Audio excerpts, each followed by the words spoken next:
भावंडांमध्ये असलेले प्रेम शेवटपर्यंत टिकवता आले तर ते जीवन किती आनंदमय असेल याची कल्पना जरी कोणी केली तरी आतून आनंद आणि समाधान उसळी मारतो। ज्यांना हे प्रत्यक्षात उतरवता आले ती भावंडे आणि त्यांना जन्म देणारे आई वडील खरोखरच भाग्यवान आहेत। पोटचे आले की पाटच्यांचा विसर पडतो आणि ज्यांच्या पोटी जन्म घेतला त्याची परवड सुरू होते असे चित्र सर्रास पाहायला मिळत आहे। याचे कारण आपली कुटुंब व्यवस्था पूर्ण कोलमडून गेली आहे।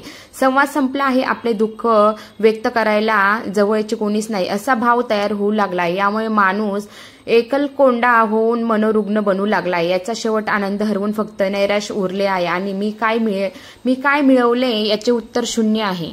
हे शून्य मोठे असेल काय आणि छोटे असले काय त्याचे मूल्य समान आहे। आपण जसा कुटुंबाला वेळ दिला पाहिजे तसा भावंडांनाही वेळ दिला पाहिजे। स्वतःला प्रश्न विचारून पहा, कोणतेही काम नसताना आपण आपल्या बहिणीकडे किंवा भावाकडे सहज भेटायला किती वर्ष गेलो नाहीत। मन सुन्न झाल्याशिवाय राहणार नाही। खाऊच्या एका घासासाठी पाठीत धपाटा मारणारी मोठी बहीण, चिमटा काढून पळून जाणारी धाकटी बहीण, आपण बाहेरून आलो तरी काहीतरी हाताकडे पाहणारा, काहीतरी आणले असेल म्हणून खिशाकडे पाहणारा धाकटा भाऊ आजही तसेच आहेत। फक्त आपला भाव आणि स्वभाव बदलला। वय कितीही होऊ द्या, थोरल्याने अधिकार गाजवला पाहिजे आणि धाकट्याने हट्ट केलाच पाहिजे। आपण जेथे असू तेथे आपली भूमिका आपल्याला पार पाडता आली पाहिजे।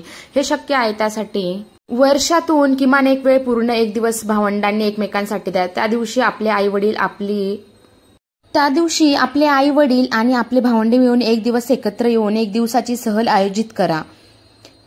कुवत असेल तर त्याने सर्व खर्च करा, कुवत नसेल तर तो एक दिवस सुट्टी घेऊन फक्त सर्व भावंडे आई वडिलांसोबत राहा आणि अनुभव घेऊन पहा।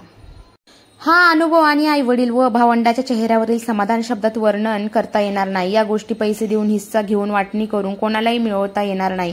शेवटच्या श्वासापर्यंत आम्ही वेगळे राहणार नाही ही प्रतिज्ञा भावांनी केली आणि प्रत्यक्षात अंमलात आणली तर त्यांना जन्म देणाऱ्या आई वडिलांनी इतके भाग्यवान जगात कोणी नाही। हे अवघड आहे पण शक्य मात्र निश्चित नाही। हेच रामराज्य आहे आणि असे घर आजही अयोध्या आहे।